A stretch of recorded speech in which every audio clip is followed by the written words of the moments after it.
خواتین بھی اگر چاہیں تو نماز تراویح کے لیے قاری مقرر کر کے جماعت کے ساتھ نماز ادا کر سکتی۔ حضرت عائشہ صدیقہ رضی اللہ تعالیٰ عنہ کا یہ معمول تھا کہ وہ اپنے غلام حضرت زکوان کے پیچھے نماز تراویح ادا کی کرتی تھی۔ قربان جائیں اسلام تیری تعلیمات کی عظمتوں پر کہ تو نے آقا کو غلام کا مقتدی بنا دیا۔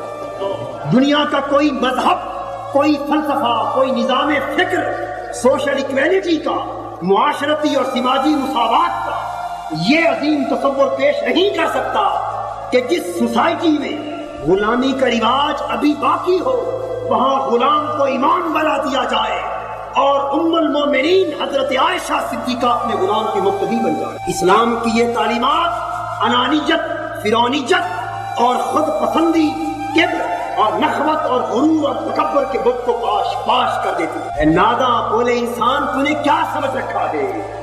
خدا کی بارگاہ میں آ کر محمود ہو یا یاز، ہر کوئی یکساں ایک صف میں کھڑے ہوا ہو۔ وہاں آقائی اور غلامی کے سب تصورات نقش خلق کی طرح مٹاتے ہیں۔ وہاں ہر کوئی غلام ہوتا ہے، آقا صرف رب العالمین کی ذات ہے۔